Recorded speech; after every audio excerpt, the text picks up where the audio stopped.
it's brought to America, and from America, as you said, it ultimately unfolds into our, the OSS and then the CIA today. But it's a very interesting history, but it's all based on these secret societies. And so Franklin was very, very interesting. In fact, there are some people who have written books about Franklin, calling him a spy master and even questioning his loyalty to the United States during the Revolutionary War, because it came out years after the war that Franklin had a double agent, a British spy that was working on his staff, and that he'd been warned about many times, but he never did anything to get rid of the guy. And there's actually a book out there called Ben Franklin, Patriot or Spy. It's called Number 23, Ben Franklin, Patriot or Spy, because Franklin's code name with British intelligence was Number 23, or Number 72, Number 72, and he was also called Moses. That was his other nickname. But Franklin was involved with a secret group in England called the Hellfire Club. And you mentioned this last time I was on the radio with you, Jason, about Franklin and the Hellfire Club, and then now they found in the 1990s, they dug up his home there in London and found all of these dead bodies, the bones of these cadavers and so on. And that's mainline news, by the way. That's not just me and you talking about it or some obscure author. I think it was like London Telegraph or Guardian. I mean, it was as mainline as it could get. Yeah, in fact, today they've turned his home into a museum where you can go there, and they actually have some of the bones. They found not only the bones of adults and children, but they found animal bones beneath those. Oh. And I've seen a few pictures of the remains, and they look like they're sort of blackened in places and charred, almost as if they had been burned.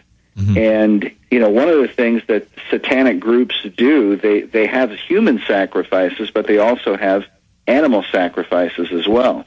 And, we can only wonder. Their official explanation is that there was a medical school in Franklin's home for like a year and a half or 2 years, and that's where the bodies came from. But still, he was, deeply involved with this Hellfire group that had been founded by Sir Francis Dashwood.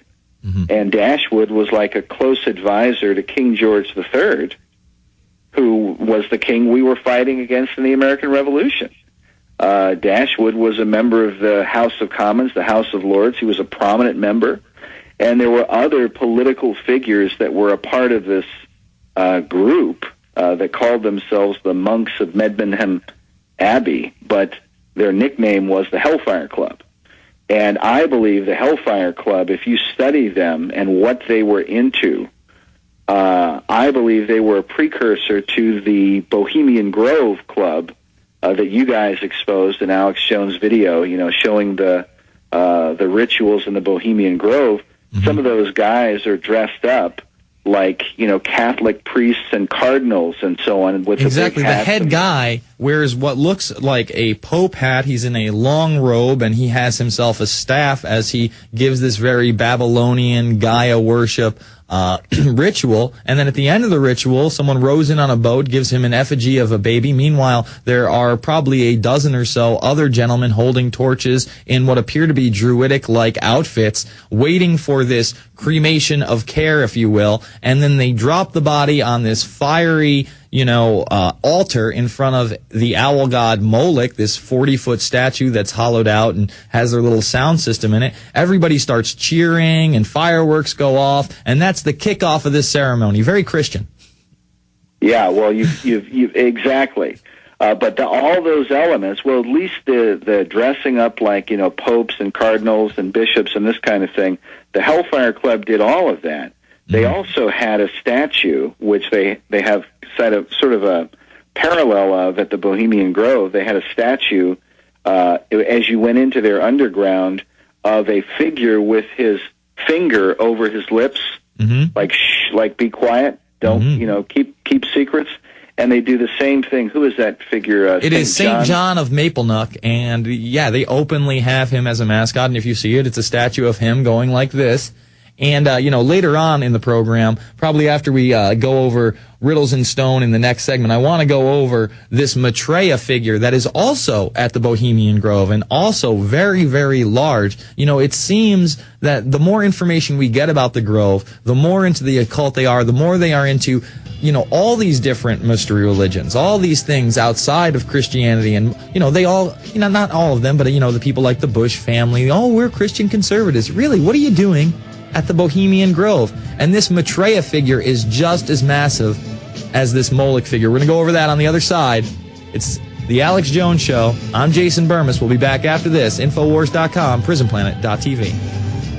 The world appears to be on the brink of collapse. Experts say a pinch of heirloom vegetable seed could soon be the most valuable resource on Earth because it will provide healthy food now and every year after. Survivalistseeds.com now has the Heirloom Garden Seed Time Capsule, allowing you to store your seeds for the future anywhere, even underground, for 100 years. The Heirloom Garden Seed Time Capsule can withstand 3 tons of weight, is 100% rodent-proof, waterproof, and comes with a whopping 6,000 healthy vegetable seeds from 20 varieties that will grow anywhere in the USA. Unless you trust the government, the Heirloom Garden Seed Time Capsule and heirloom seeds from survivalistseeds.com is your long-term food solution. Our competition charges 10 cents to $1.25 per seed for these same heirloom varieties. But you can now have a head of lettuce, a bundle of carrots, a basket of tomatoes, a giant watermelon, and 16 other varieties for about a penny a seed each. Be prepared. Buy your heirloom seeds today from survivalistseeds.com and have food insurance for your family forever. Visit survivalistseeds.com. Survivalistseeds.com is owned by Big John Lipscomb, host of the Don't Tread on Me radio show.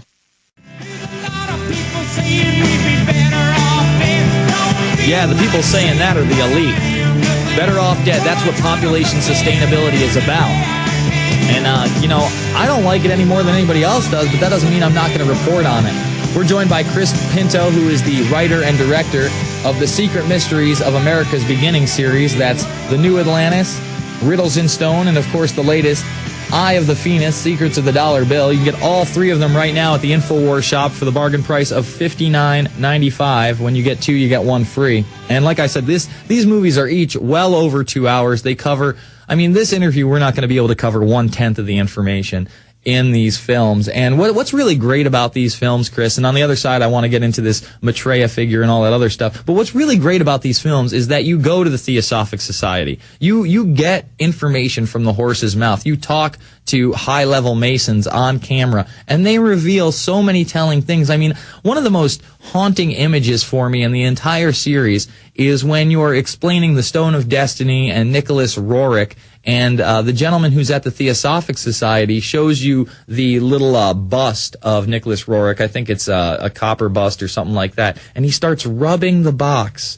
And the look on his face and the way that he's rubbing this box that Nicholas Roerich is supposedly holding of the Stone of Destiny is just so eerie. Was that kind of the goal, to go get the information from the horse's mouth, to go to the Theosophic Society, to go to those people that would talk, positively about people like Manly P. Hall and people like who wrote Morals and Dogma? Why can't I think of his name?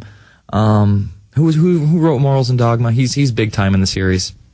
Albert Pike? Albert Pike, that's right. Busts of Pike. You do such a great job of, again, getting the opinions of those who are in favor of this stuff, who love Nicholas Roerich, who love to be Masons. Was that the goal, to get it right from the source? Absolutely, that was our intent. As we began with Volume 1.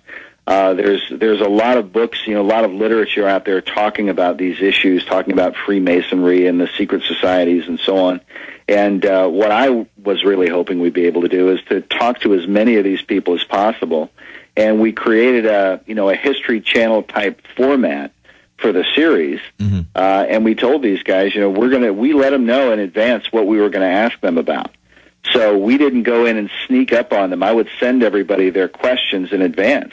Mm-hmm. And these are guys who often speak out against conspiracy theorists and people like yourself and Alex Jones and guys like me and whatnot. And so, our approach to them was, hey, listen, we want to hear your side of the story. Just, these are the questions I'm going to ask you, and you tell me what's the right understanding of these things. And so the interviews were very casual. I tried to keep them very relaxed. There was no, hostile trying to put them in an awkward position. I just asked them the questions and then let them talk. And I guess because they were relaxed, they were willing to come out with and reveal, I think, a lot of information that they would have been much more guarded about otherwise. And at least that's what we're told from others who see the series. But that guy, Dr. Obadiah Harris at Manly Hall's Society and Library, who's rubbing the statue of Nicholas Roerich, he's a particularly creepy guy. He's the guy who says that democracy has an occult promise to it. And you see, you and I, we grow up in America. Most Americans grow up with the idea of democracy, and we're just thinking of it, you vote on issues, and it's the will of the people and that kind of thing, and it's just American freedom.